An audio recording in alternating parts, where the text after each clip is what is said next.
So I want to set the stage.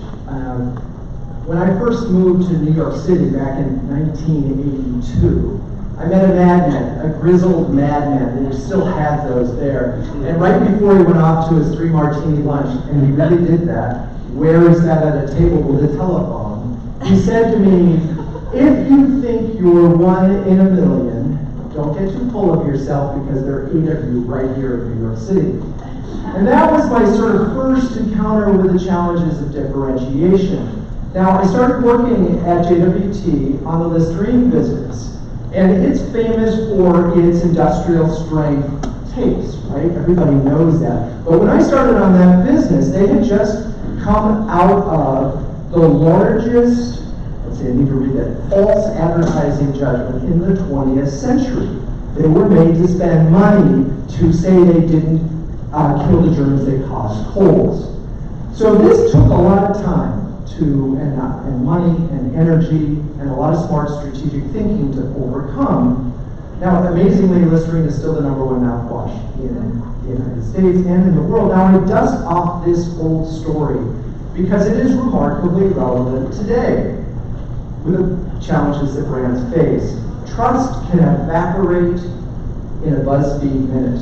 And if you don't believe me, talk to the marketers at Wells Fargo. I have. Talk to the marketers at Boeing and ask them what it means to try to rebuild trust. It is not easy, but they can recover.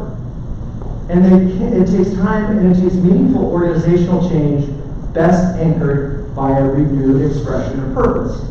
Now, as Betsy mentioned, in the last decade, I've interviewed over 300 CMOs, and the ones that impressed me the most are the ones who don't just talk about purpose and mention Simon Sinek and say, hey, let's start with why.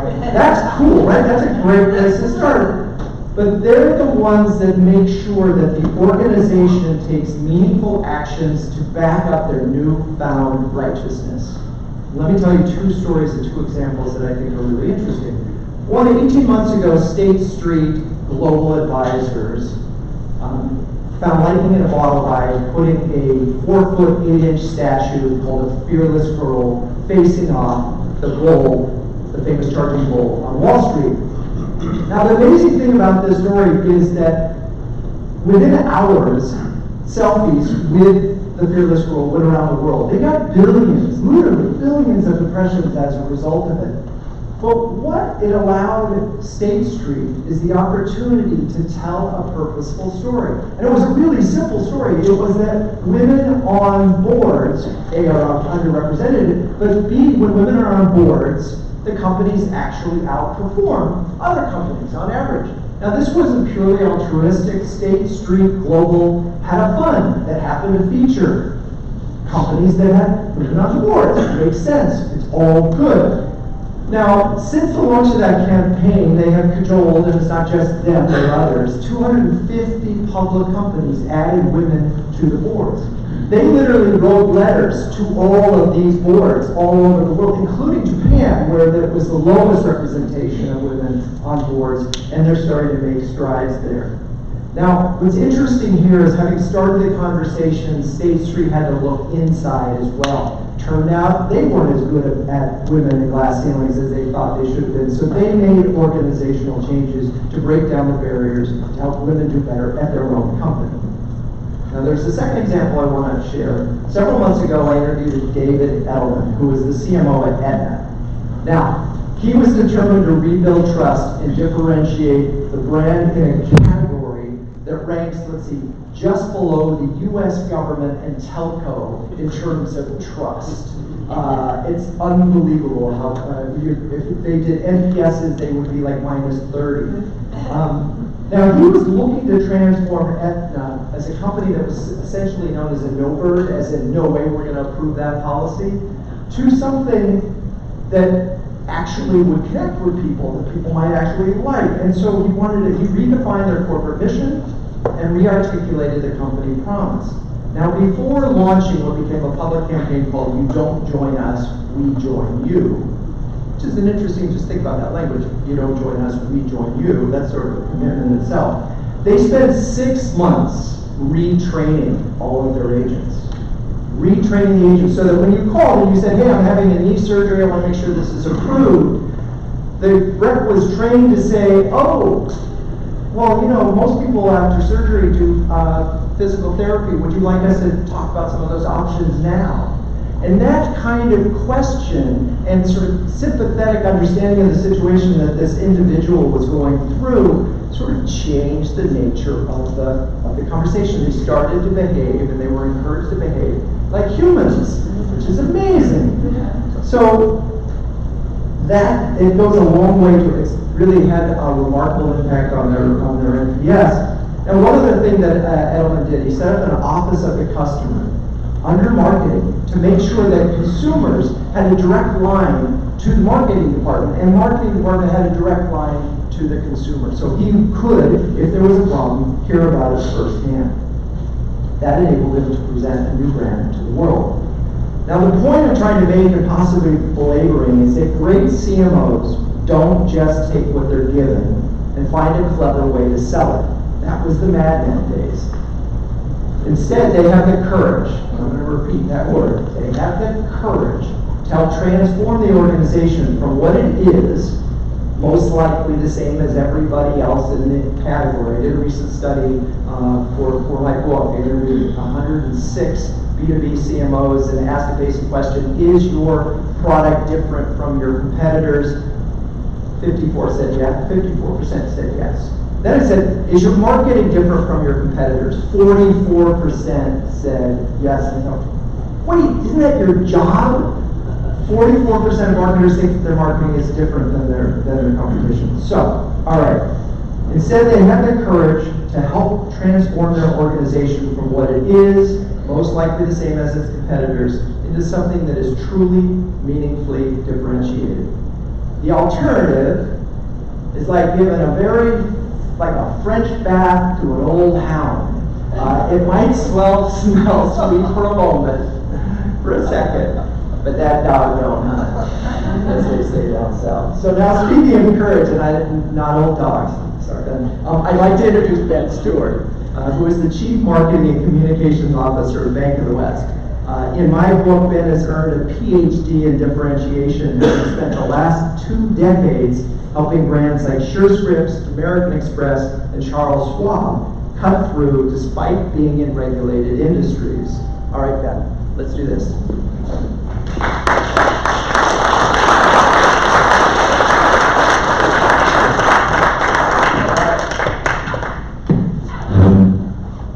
Yes, so we're going to talk a lot about the work that he's done at Bank of the West, but before we get there, let's talk about, you spent some time at American Express. Yeah. And you did kind of something what I would consider one of the coolest campaigns that have ever been done. Well, I think that's actually one of the biggest learnings about that is that it wasn't one person that did it, and I'll tell you a little story, because one of my biggest learnings about doing Small Business Saturday with American Express was there was actually a guy in the PR department, his name was Tom Sclafani, and he actually came up with the idea of Small Business Saturday. But when it became a huge success, all of a sudden, overnight, it was Crispin Porter's idea. And then the next day, it was Digitas's idea. And seeing them scrap over who was putting whose names on the award application was really interesting to watch. All these people sort of take credit for an idea that was Success has been absolutely. Yes. And by the way, I love that campaign. I wrote about it in 2012, and then wrote about it again in 2014. The brilliance to me is that it turned marketing and made it a service. If you don't remember Small Business Saturday, it was the only thing that both sides of the House and the Senate agreed upon as a good initiative of 2012. So we learned that success has a lot of fathers, but it certainly distinguished the brand from all the competition by helping small businesses find a place between Black Friday and Cyber Monday. Yeah, I think when you think about it, Black Friday is all about massive sales. Cyber Monday is all about Amazon massive, and then we sort of went the other way where it's all about small, it's all about charm, it's all about handmade as opposed to factory made. And so again, under the rubric of differentiation. It was definitely different from most of the other retail efforts that are going on at that time, and much more grassroots. The reason Small Business Saturday was successful wasn't because of American Express. It was because of the Chambers of Commerce and Small Business Owners Associations and the merchants themselves. It's truly a movement that was built by small business owners, not by big companies. Yeah, I think I looked at the 2017 data. I think it was well over 80 million participated. And so now, the thing when I was looking at your LinkedIn profile, the thing that really jumped out at me was your time at Charles Schwab and talk with Chuck, because I knew Schwab as a discount broker. Let's talk about that campaign and how you got there, why you got there, and how it really distinguished the brand. Well, the context for that's actually pretty interesting because, as with anything, there's usually something going on inside the building. And what was going on inside the building was there was an increasing dissatisfaction with the marketing group. And I had been there 4 years already, and the marketing budget shrank from $350 million down to $34 million in that time. And they're like, marketing really doesn't work. And so we had one internal dynamic, which was marketing doesn't work. And then we had a brand dynamic, which is the Charles Schwab brand had suffered a 67% decrease in brand differentiation.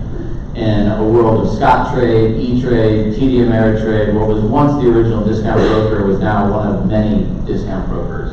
And so the brand was undifferentiated, and as a result, there were fewer customers coming to the bank. And so that's what was going on there. And the quick story is that there were two dynamics going on. When we did the huge audit that you do when you take over a brand job, you say, all right, is there any equity that this company owns? The one equity that came back was approachability. Fidelity owned retirement, expertise was owned by Merrill Lynch, but Charles Schwab owned approachability.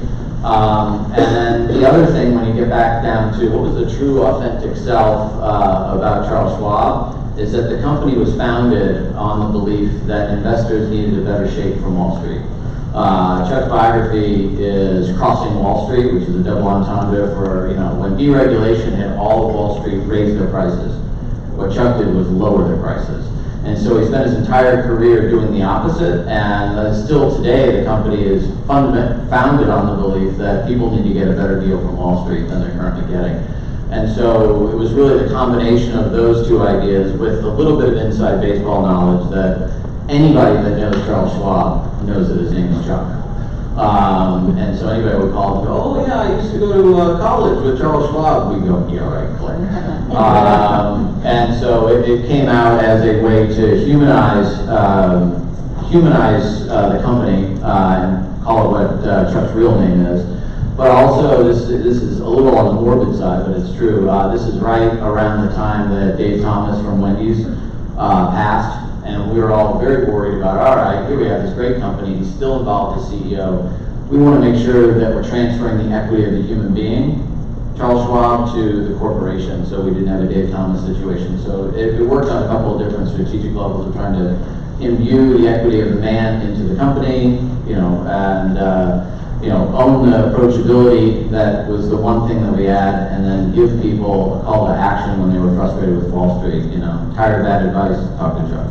And what's interesting as I'm listening to this is that it's a founder's brand that wasn't acting like a founder anymore, and it lost its spirit. The part about just talk with Chuck, again, that humanization, it's the same thing that I mentioned in the other things. How do you get from being a big company to being something that someone actually cares about? And we generally care about people, not companies, which is, now the other aspect of that campaign that was really striking was it was executionally different. And that's part of this differentiation. It's not just having a position and having a nice line. You got to do stuff to separate yourself. Yeah, that was a moment. So the technique that we used was called interpolated rotoscoping, and it's basically painting 16 frames of the 30 frames of film by hand, and then having a computer interpolate the balance of the 14. And it was originally done for the film Waking Lives. And we were all really nervous when we went into Chuck's office and said, we'd like to do this. And there were 4 executives sitting behind me. Chuck's coming out with his autobiography, and there's a little sidebar about this moment.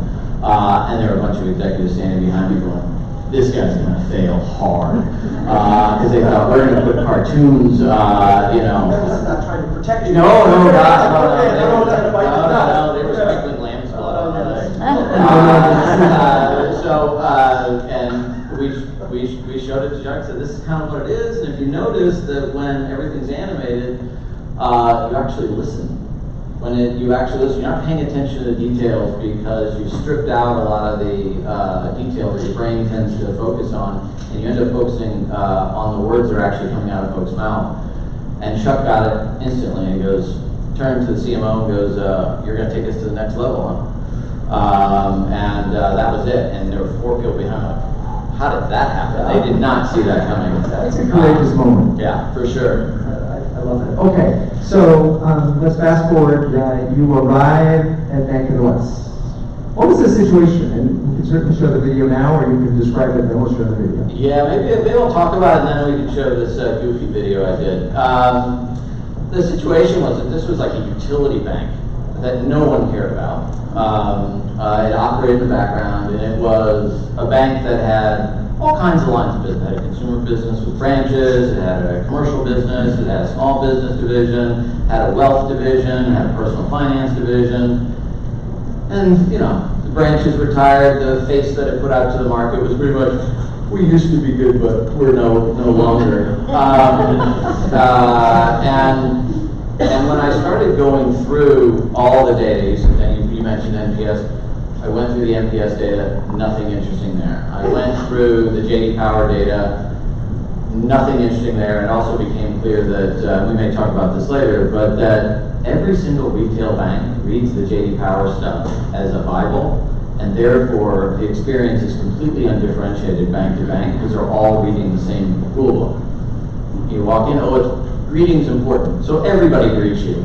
And everybody knows it. And then I looked at the brand, and there was literally nothing in any of the data, and I didn't know this when I was interviewing. I had no idea what I was walking into. And I'm like, God, what are we going to do here other than just execute a little bit better? And I was hosting, we had an all-employee tennis tournament that employees from all over the world participate in. The final groups get to go to Roland Garros and play during the French Open. And as I was getting ready to do my opening of the tennis tournament, I was on the job, I think, for 9 days.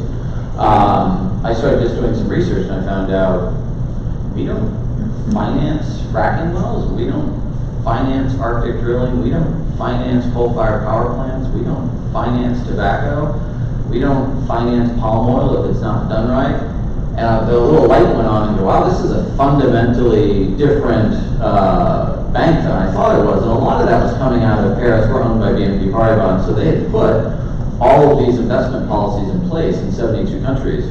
But what Bank of the West had done is sort of sign them, put them in a manila envelope, and left them in a drawer. And so I unsealed that envelope, so to speak, and then started doing some research around, all right, how do we make something of this? And that's the first part of it. So basically, as we talked about, sort of all banks seem to be the same. So when we talked on podcast, you mentioned Big Fish and the book and how that guided your positioning work as a challenger brand.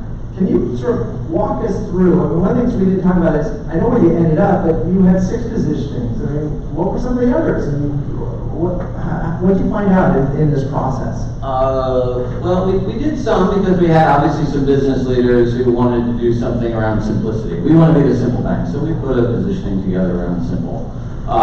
There was another one around accessibility, sort of a democratic angle, which is we have low fees, and even our wealth business, you can open up a wealth account with not a lot of money. So we had a sort of democratic angle, and then we had a couple different variations of the brand positioning that we'll see here in a little bit. And we went out and we tested it. We tested I think with 4 different cells of 200 respondents. LA, San Francisco, Portland, and Denver. And we went out and we knew, and this is some other context around the bank. First I'm going to ask, does anybody know the average age of a U.S. citizen? 48. 42. The average age of a U.S. citizen is 37.8 years old. The average age of a Bank of the West customer is 55 years old. So we knew that we needed to get younger customers in, and so the research, we designed it with 4 cells of 200 people in those 4 cities, and we went out and we started interviewing younger folks in urban areas, and we asked them 2 questions. One was, are you comfortable with technology? And 2 was, do other people come to you for your opinion?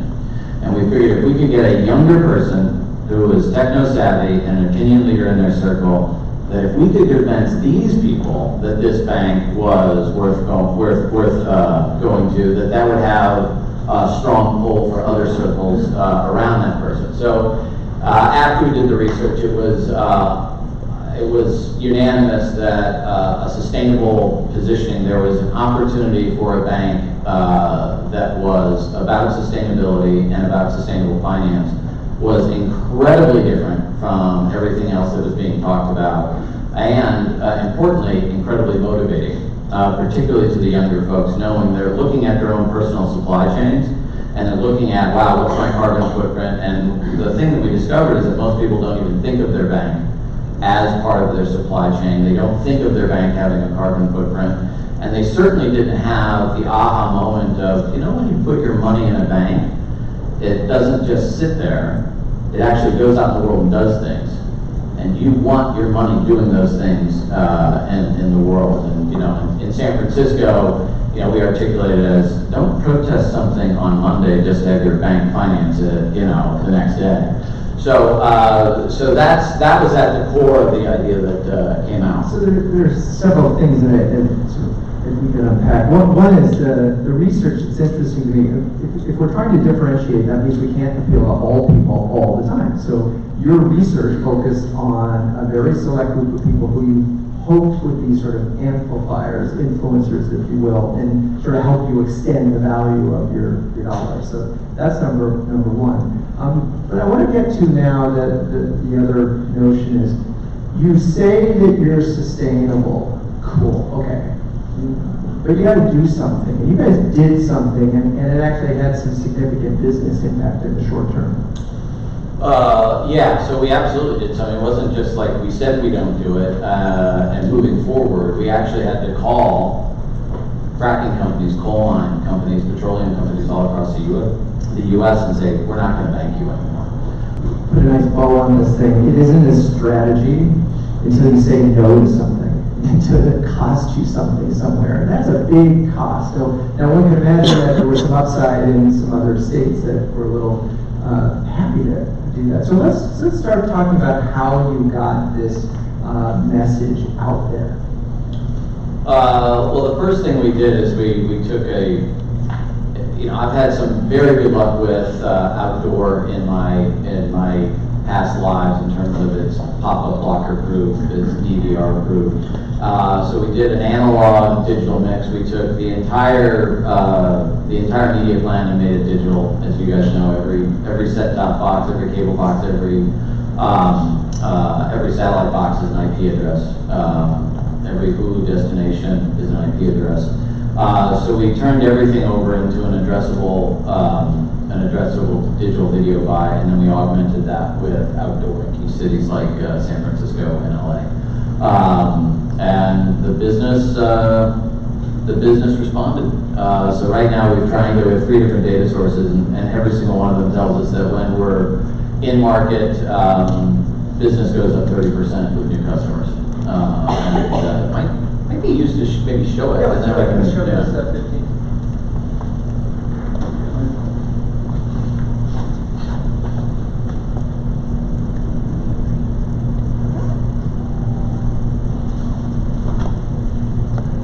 When your business puts its money in the bank, it doesn't just sit there. It goes out in the world and finances things. So ask yourself, what on earth is your bank financing? To learn about what we finance and what we don't, visit us at bankofthewest.com/whatonearth.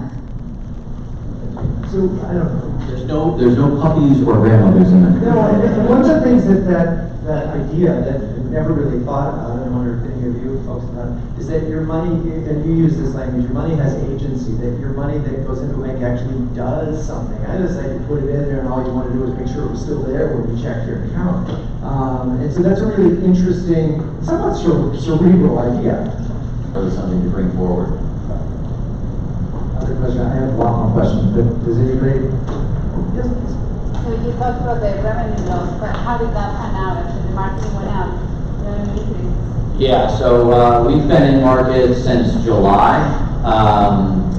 We finished last year with new households up 20%, which has never happened in the history of the bank ever, and it was off a pretty decent year before. And importantly, for our business, 50% of the entire bank is in San Francisco and Los Angeles. Business in LA and San Francisco was up 42%. And then beyond that, we had some huge wins come in. So right after we launched, we had one of the founders of WeWork come in with a net worth of $500 million and come in just on the wealth side for the sustainability positioning that we put out. Just this past week, you guys can look it up, the city of West Hollywood just moved their entire relationship to us, and they streamed their city council meeting, telling the entire world that they're choosing Bank of the West because of our fossil fuel policies. And we don't even have a branch in West Hollywood. We don't even have an ATM, and they said we don't care. Their values align with our values, and the biggest strike against Bank of the West, they said, is having progressive values. So we've had some significant wins. There's a couple of things in the pipeline right now that I can't talk about, but we are not only seeing significant new household growth coming in LA and San Francisco and Colorado and Sacramento, but we've also had some massive commercial wins come in. A ton. We've had a couple small business owners just come in and say, because you don't finance tobacco, I'm opening up an account. And one of the things that we talk about when it comes to tobacco, because you might just think that tobacco is a personal health decision, but the tobacco industry produces 4.5 trillion cigarette butts every single year. It's the single most littered item on the planet, and they are not made of cotton, they are made of plastic. 70% of all seabirds have a cigarette butt in its stomach, 30% of all sea turtles have a cigarette butt in its stomach, and every time a whale washes up on shore, a dolphin dies, its stomach is filled with cigarette butts. And so that the decision alone on tobacco has brought in some serious people, particularly people who understand ocean health. They said they understand the correlation there. It's not about lung cancer, it's about the health of our oceans. I want to add one thing that you and I talked about is, so a lot of the time marketers think about marketing as first focus on acquisition, then we'll focus on customer retention and upsell, then we'll focus on employees.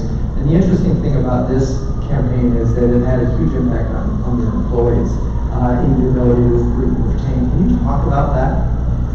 Yeah, it's let me just set the stage, and I'll go back to where I started. We're a sleepy, also ran bank that nobody pays attention to, and we're right across the street from LinkedIn, Twitter, Airbnb, Google, Facebook, and trying to attract talent to a regional bank with a sleepy brand is really difficult, to say the least. And when you have an initial job discussion with somebody in San Francisco, the first thing out of their mouth is, what are you doing to make this world a better place? And for 40 years, our bank did not have an answer to that question. And so what we found almost immediately was that our callback rates were greater, our speed to hire increased, and we had a couple of massive hires who basically said, I'm coming to you because of that, and they went to the billboard. And so it was incredible on the talent acquisition front, but from an internal morale, it changed the whole dynamic, because prior, what was the battle in banking?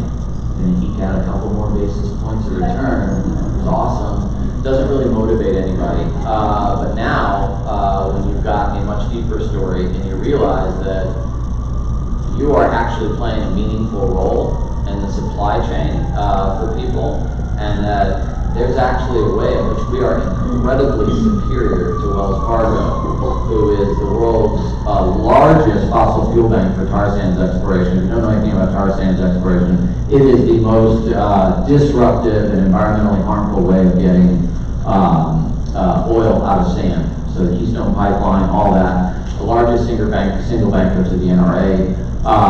And now you've got 10,000 employees who want to come to work every day because they're proud of what they do. And that is a massive shift. That's a big win. And bankers sometimes bring customers with them too. That's the idea. Yeah. One of the things we didn't cover, but it's a podcast, is you had a part of the brand launch was a new logo. And we talked about funny, all the banks in the world are red and blue, and you went green.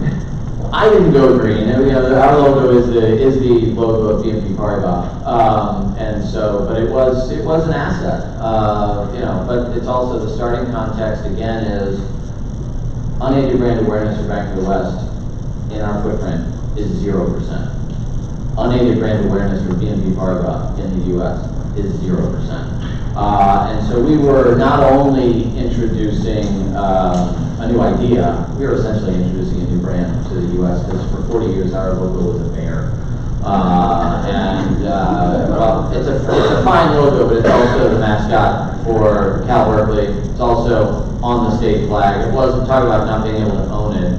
We couldn't own the bear. So the green box and the stars turning into a swallow was an important ingredient. So we're going to leave the bear in the woods. There's another question I saw. Yes. I know it's not been very long, but I'm really curious what kind of competitive reaction seems to work.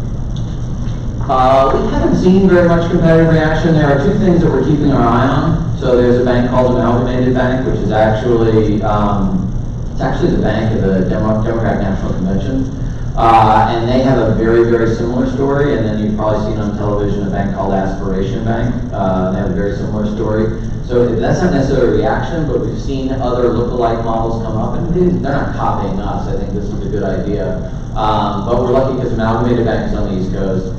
Aspiration is great, but it's just a piece of plastic in an app, and so they don't really have our capabilities. So Aspiration can't serve the needs of North Face. So we have an advantage there. But quite honestly, when you think about what's going on right now in there, this is a moment for us. Jamie Dimon's worried about Jeff Bezos. Wells Fargo is worried about every single DOJ employee coming back into the building. Ryan Moynihan at Bank of America is worried about a whole nother list of things. And so we've got it distracted. Our big juggernaut competitors, and that's who we compete with fortress balance sheets, they're all looking at other things. And they're fully incapable. So think we're the 30th largest bank. We wrote down $100 million. Now think of what that would cost Chase. And tell me their shareholders say, yeah, go ahead, write down $3 billion this quarter. No, it's not going to happen. So the first mover advantage at any scale is going to be here for a little bit, and so we like our odds. So we haven't seen, to answer your question, we haven't seen a lot of competitive reaction. Amalgamated is an interesting story in itself. It is an East Coast bank. Their history is funny, as you were talking about. It seemed very much like Schwab, and they came out of like a union bank, and so they have their roots in that area. Yeah. So okay, I saw another hand go up. Yes, sir. I was interested. You talked about this sort of starting at the BNP level. I mean, the sort of the policy that sort of got this all going and was there. What's their branding like when you look at that in Europe, This is going to sound like I'm tooting my own horn, but just bear with me. The branding that you're seeing here is starting to be used all around the world. So we took this to Paris a couple times, and the very first time I sat in the global group head marketing office, and I showed it to them and we bound everything in this beautiful white linen book to say, look, this is a story we want to tell here in the U.S. He opened it up to the first page and looked at his head of advertising for Paris and said, as I look at this work, I think we have a design problem everywhere else in the world.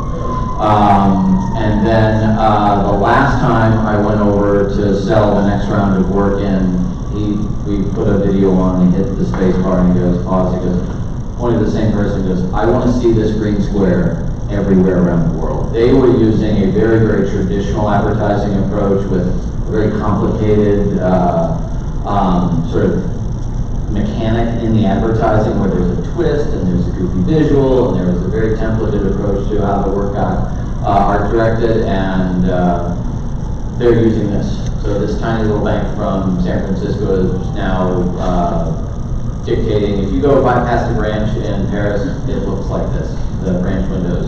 So we're having a pretty big impact on that. And what's nice is that I get calls all the time, even our investment banking division in Hong Kong or London, they'll say, can you send us your brand toolkit? We want to do some work. So we're having a pretty big creative impact around the network.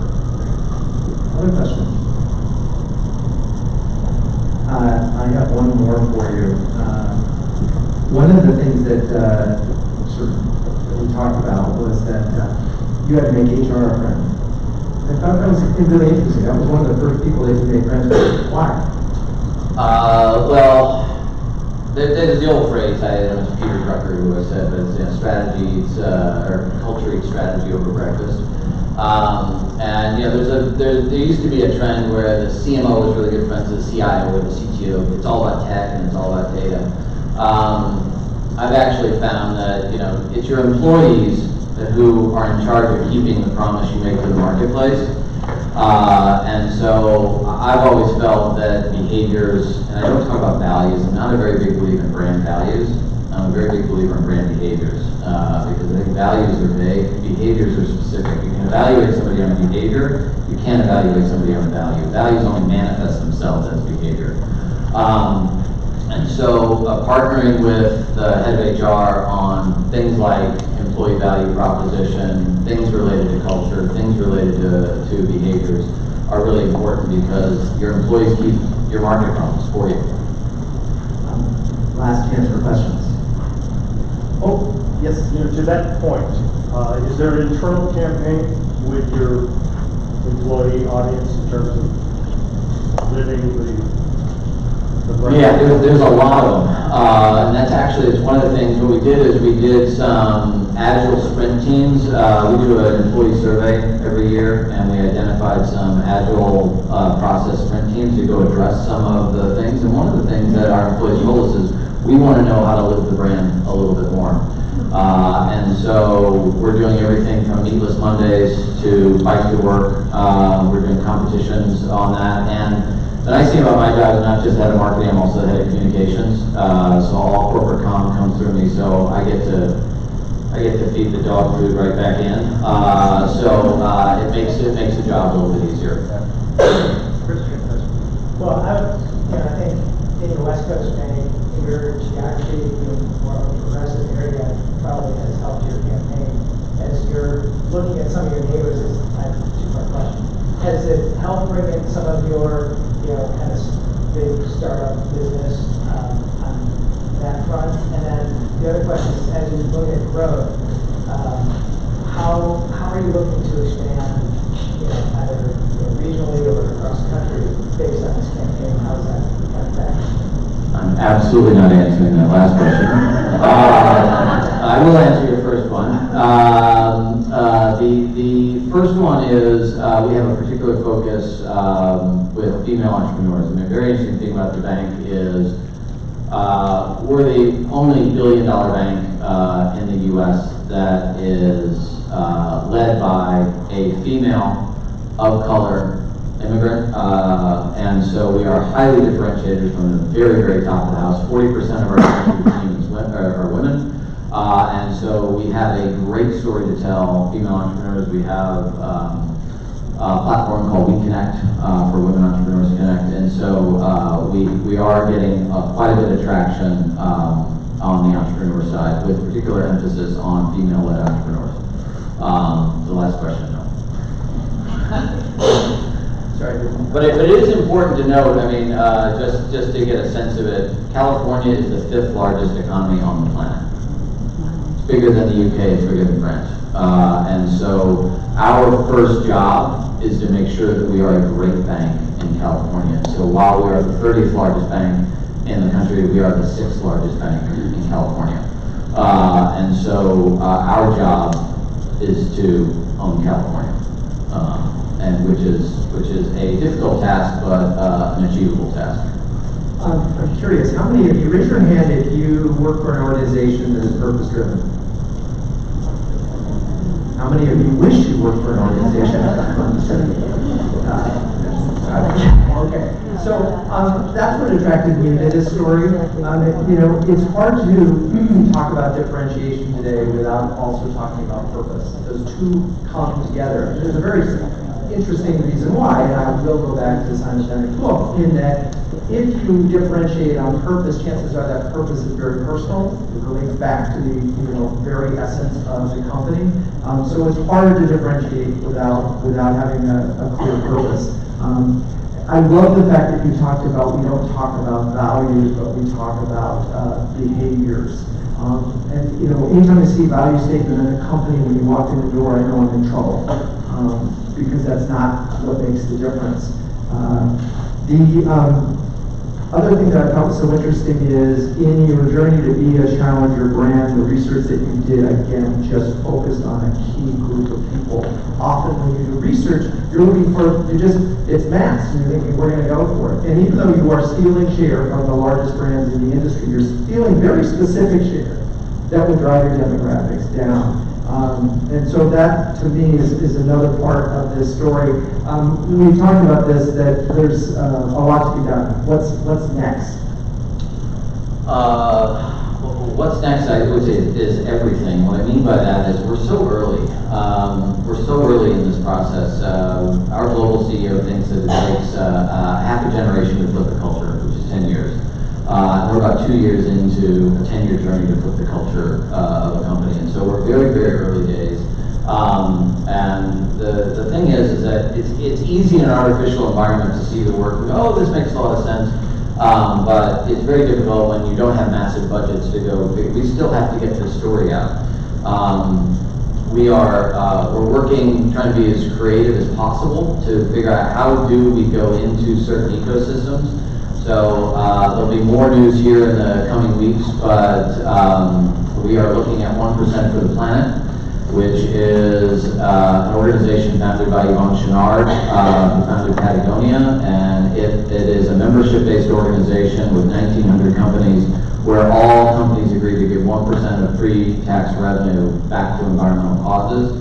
So we're going to forge a relationship with them that gives us access to 1,900 companies. We're working with Protect Our Winters, which a lot of the outdoor and ski organizations are seeing their ski season shortened and seeing the environment damage for outdoor sports. We're working with them, Colorado, the Rocky Mountain Institute, Sustainable Brands, to name a few. So we need to get the story out. That's at the end of the day, when inevitably, if I'm at a cocktail party and I'm telling the story, say, well, we're the only bank that does do this, we don't do this, we don't do this, and oh, by the way, that bank that you're with does this, this, and this. The chin falls on the shirt and they usually grab my elbow and they go, how can I move my money to your bank? And so when you actually get the story out, it always ends with, that's incredible, how do I move my money to your bank? And the problem is that I just need 70 million conversations like that. And so that's what's next. We still have a lot of work to do. We did something fun this year. We launched Capture the Change on Instagram, the largest single photography contest on Instagram, where we ask people to go out and capture the change that they see in the world, capture the change they see in the environment, technology, and society. We had a couple National Geographic photographers participate. We're announcing the winners here in a couple weeks. So we're doing some things on social that are going to be pretty interesting coming up. By the way, I love that feed as a big Instagram user. It's there's about 15 photos that are just feel good looking at it. And then I just for fun went and looked at 3 other banks feeds, and it was all over the place, and it was a place with grandmas and dogs and babies. It was hilarious. So I bet I'm gonna see grandmas and dogs and babies at some point in the feed. It's gonna happen. I do want to go back to something Matt said, which is, there is a trend right now to be a purpose-driven brand, and the sad fact is that not everybody can be a purpose-driven brand. You can't make one up. And it's interesting because we spend a lot of time talking to fintechs in San Francisco. Varo, Chime, you name it, Duvo, you name it. There's gobs of small fintechs that all offer sort of a mobile banking. You talk to them and say, we want to improve the financial health of our customers. And then you do the archaeology underneath that, and that's just what they're saying. They were actually started because they had seed funding from this place, and it's one of the things that attracts me to companies is there a real there? Are you actually a purpose-based brand, or are you making it up? And I think trying to separate the wheat from the chaff there is sometimes difficult, but it's a lot easier. This is an easy job because this is real. This is not spun sugar into cotton candy that we're kind of baking it. And it makes marketing a lot easier when you've got an authentic, purpose-driven company behind you. Yeah, not to end on a downer, but BP was the poster child of the exact opposite of that, pretending to be one thing when they really weren't. And it hurt. Eventually you get caught if it's not real, if it's not fundamental. All right, well, first, Ben, thank you so much for your insights.